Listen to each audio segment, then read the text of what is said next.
I mean, no one's really good at it, right? Beer pong? I imagine Ross Tucker is really good at beer pong. Ross, are certain people better at beer pong than others? What Like, a there's stupid skill question. involved? 1000%. No. It's Stupid question. luck. Is It's there- beer pong. It's not luck. Luck. Not Is luck there at all. skill involved Is in there skill throwing in a little golf? ball somewhere? I mean, listen. People, there aren't levels. There's no Michael Jordan of beer pong. There absolutely I mean, Yes, there talking is. to one. I used to play Yes, on a there circuit. are. What? I literally used to play in tournaments, and the same teams end up in the finals a lot of the times. The most believable thing that's ever left his mouth. What? You know who the like one of the greatest beer pong players ever is, right? Well, Chris Cody. Sue Bird.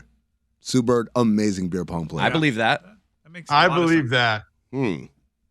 I had no I idea. feel like even when you watch like college basketball, the females have better technique.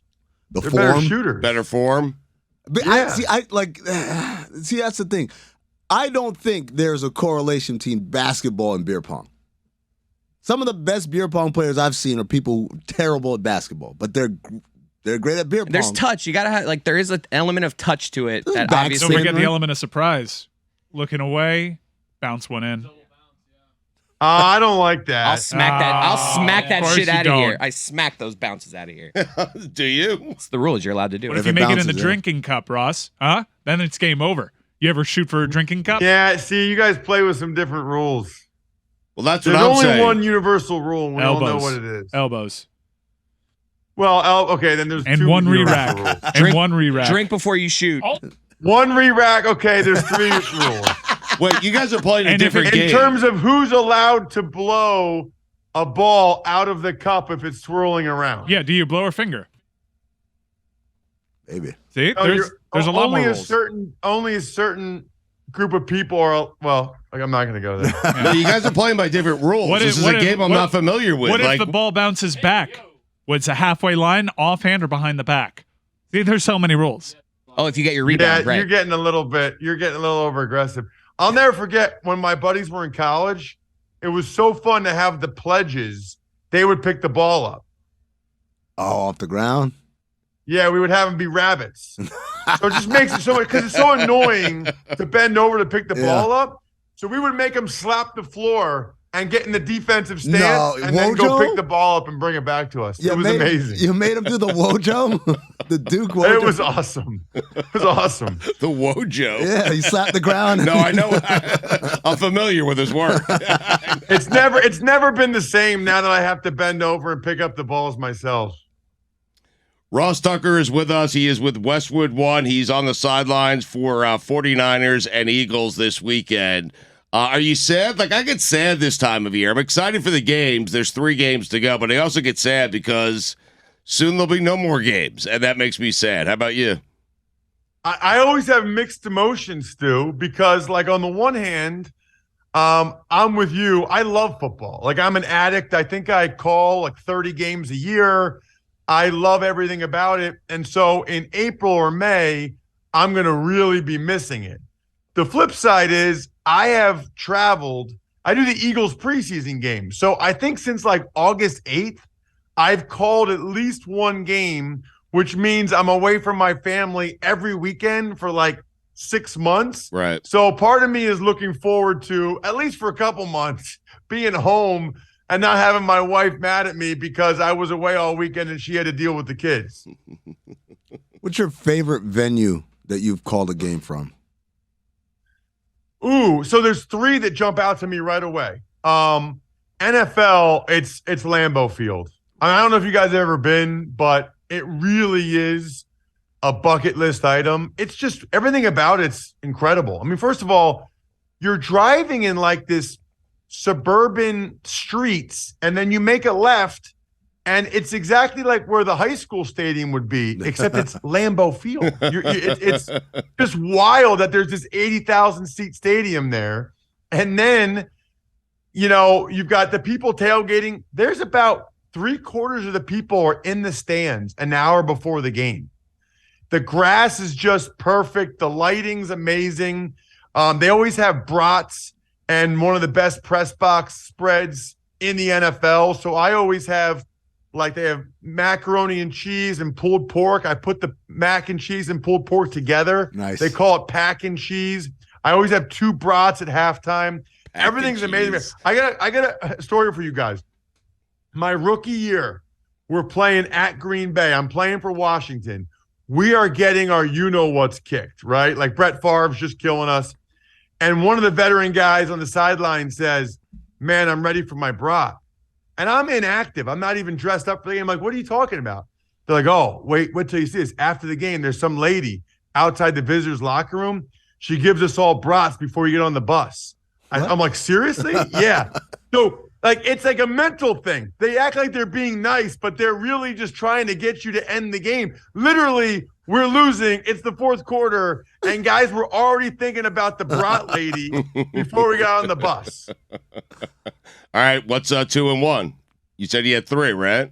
Yeah. So the other 2, the one's not really a venue. It's an experience. It's the Army-Navy game. I think I've called it 7 or 8 years in a row now. I don't really know how to explain it to people unless you go there, but we all know that it's like we live in a politically polarizing society and things are divisive or whatever, right?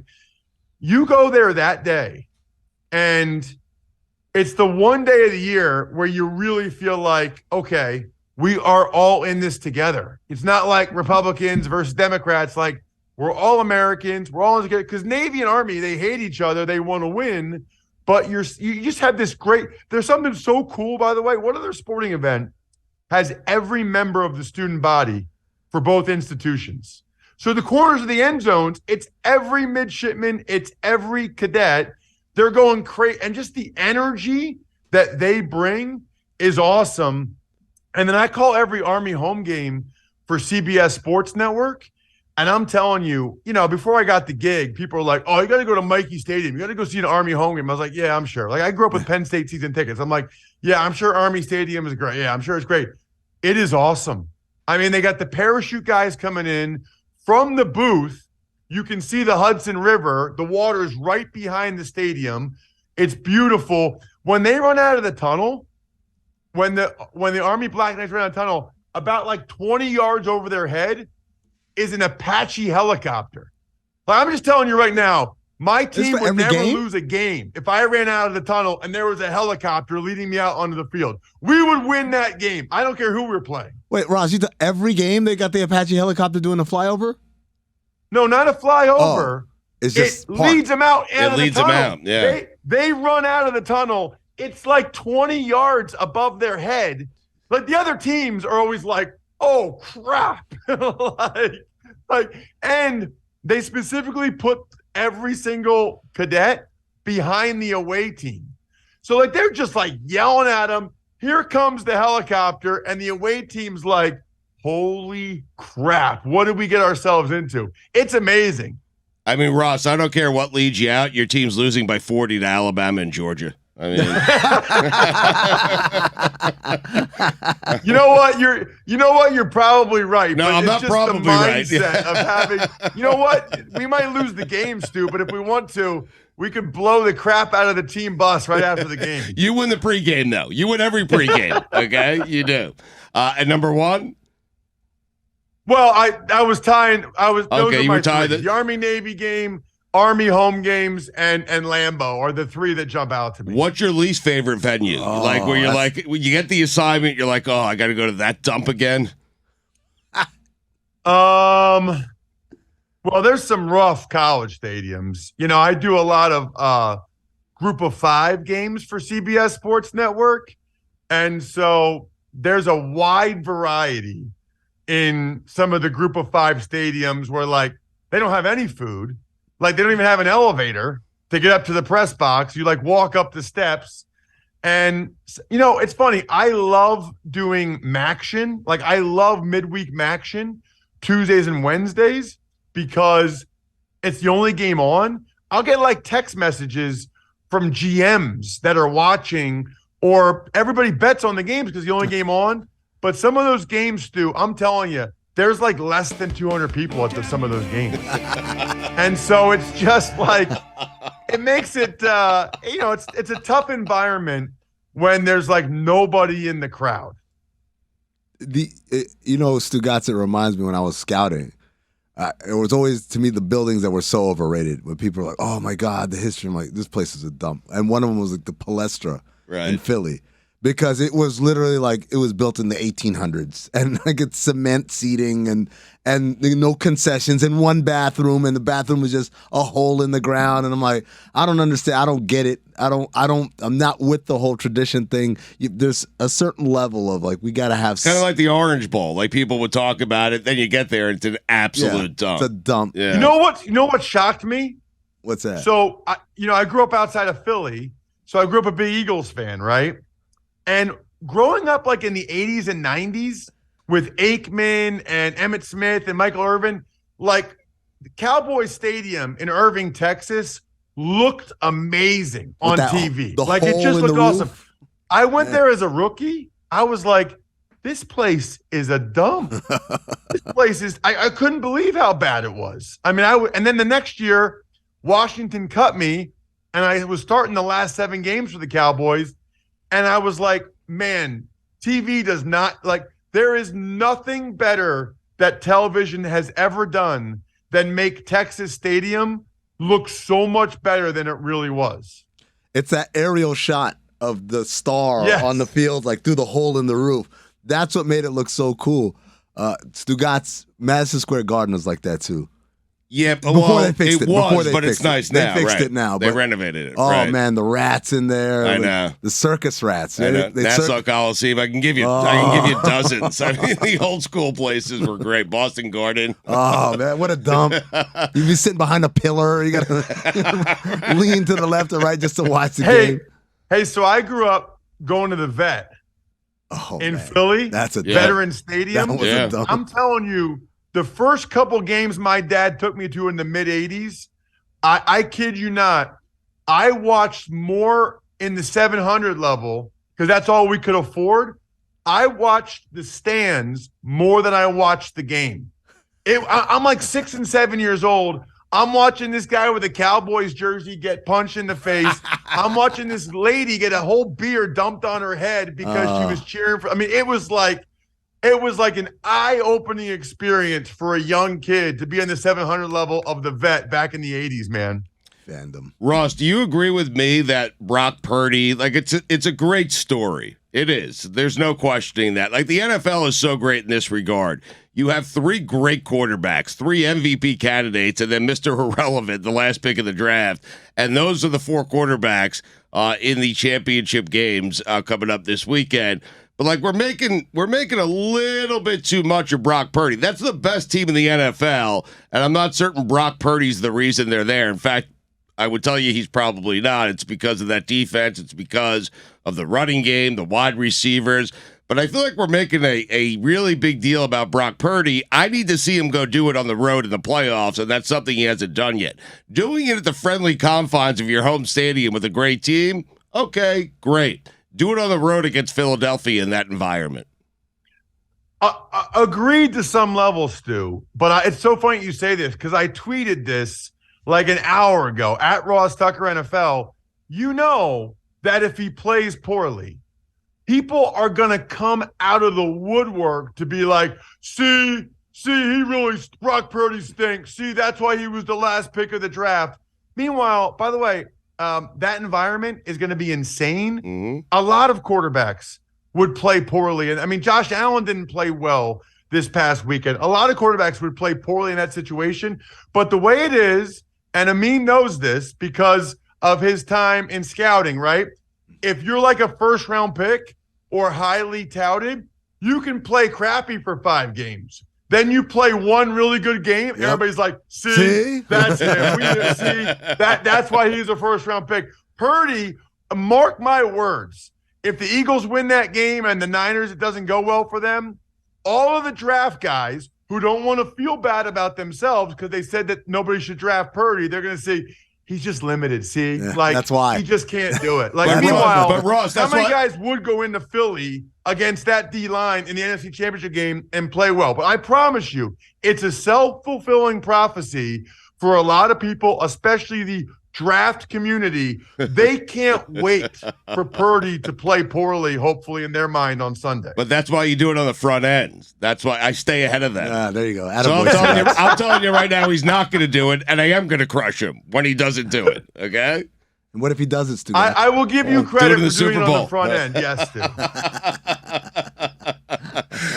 Do you feel like the 49ers are the most talented team, top to bottom? Chris Sims tells me all the time, top to bottom, most talented team in the NFL, San Francisco 49ers. You agree? No chance. No. Really? It's the Eagles. I mean, how about this? The Eagles, 16 of their 22 starters are either Pro Bowlers or Pro Bowl alternates. And there's some insane rule that says if you happen to be on IR the week of the Pro Bowl vote, that you're not eligible. So Chauncey Gardner-Johnson, who leads the NFL in interceptions and would have been a lock as a safety for the Pro Bowl, he wasn't eligible. Dallas Goedert, who's one of the top 3 tight ends in football, he wasn't eligible. So legitimately, Stu, 18 of the Eagles' 22 starters are Pro Bowl or Pro Bowl alternates. That's nuts. I mean, I just told you guys, they never wanted me, so I'm not as bitter as I used to be, but the Eagles never wanted me, but it's the best Eagles team I've ever seen. Now, they might not win it. They might lose Sunday, whatever. They have the best O-line in the NFL. They're the first team ever to have 4 guys with double-digit sacks. They led the NFL in sacks by a wide margin. They almost set the all-time record. They have the best wide receivers in franchise history easily, Devontae Smith and A.J. Brown. They have the best corners they probably ever had, Darius Slay and Bradbury. And they have an MVP candidate quarterback. Here's the thing for the Eagles. This is a huge missed opportunity for them if they lose this game. They're playing at home. They have the best team. They have an MVP quarterback against a rookie quarterback that Stu doesn't think is good. Like the Eagles, if they lose this game, they're going to be talking about it for years. They're going to be like, how did we lose that game to Brock Purdy at home that year when we were loaded? Because now Jalen Hurts is going to have to get a new contract this offseason. They're going to lose some guys in free agency. Like, this is the year. This is the time for the Eagles right now. It's going to be interesting. Like, if they get down, watch how quickly that fan base will turn on Jalen Hurts and that entire team. If, God forbid, they're down 17-0 second quarter, Ross. Well, that's the key to the whole game. The Niners have to play with a lead, and they have to be able to run the ball. Because if you watch the Niners O-line and even your boy Purdy, obvious passing downs, they really struggle. They're not good. So if the Niners get down 2 scores, they are in serious, serious trouble. They have to play with a lead. Now, the Eagles, unlike the Niners, they can come back from a deficit because the Niners' corners are not great. Metcalf had a big day. CeeDee Lamb had a big day. So I expect the Eagles to come out firing to Devontae Smith and A.J. Brown on the outside. Ross, I've been saying for a while now, I feel like Joe Burrow is the best quarterback in football. You agree? No, I still think Mahomes. I still think it's Wrong. Mahomes. I think it's Mahomes by a decent margin. I will say this, though, Stu. I was on the sideline in Buffalo on Sunday. Joe Burrow is an assassin. I was talking with the Bengals coaches, and multiple Bengals coaches told me he's the smartest player they've ever been around. He is now, to me, he's the new version of the Brady Manning prototype. He is beating people with his brain. In that game against the Bills, I'm sure somebody has a stat. Nobody, I guess you can't know for sure. It felt like at least 80% of the time, he knew exactly where he was going to throw the ball before he even got it. There were plays, guys. He's in shotgun. It's snowing. I don't even know how he did it so well. He caught the ball. He wasn't even getting the laces. Some of those throws, he wasn't even taking the time to get the laces. He was just catching it, boom, catching it, boom. The guy's brain is nuts. He's the son of a coach. It shows. He's like the new Peyton Manning, Tom Brady type, and he's going to be around for a long time. I feel like Patrick Mahomes, Andy Reid need to win a second title to validate the first one. You can't make 5 A. You want to be one of the all-time greats, okay? You can't come out of this with 1 Super Bowl, okay? You just can't do it. You're Aaron Rodgers. Seriously. Like, this guy is so good. This team is so talented. I feel like there's a bit of pressure on the Chiefs here. Plus, the Bengals have beaten them 3 consecutive times. This game is for everything. Whoever wins the game is going to be the face of the NFL. And I feel like there's a bit of pressure on Patrick Mahomes and Andy Reid here. Well, I agree to some extent. Now, I think the pressure is on the Bengals a little bit because of the Mahomes ankle, right? It's almost like you got to be able to beat Mahomes if he's got this high ankle sprain. I don't think the Chiefs need another Super Bowl to validate the first one, but if they want to be considered one of the all-time greats, if they want to be considered, a team that we talk about for years, you're totally right. I mean, it's their 5th consecutive home AFC championship game. You got to at least get to a 3rd Super Bowl if you have 5 at home, and you got to win 2. Stu, I think to some extent you're right on that. It would be a bad look. Now, it's not Aaron Rodgers. I mean, Aaron Rodgers only ever even got to 1 Super Bowl, which is just crazy when you think about it. But I think on some level you're right. It's a bad look for the Chiefs. If they lose this game, it's like Burrow owns Mahomes and Correct. Zach Taylor owns Andy Reid. Yep. Tom. They called it Burrowhead Stadium. Well, my man didn't say that in the media availability. Mm-hmm. Tom Brady. I like it. Dude, he's so cocky but unassuming. My daughter's mad at me because she didn't want me to tell him before the game that she thought he was cute. She wanted me to say to him, "You're my daughter's favorite player."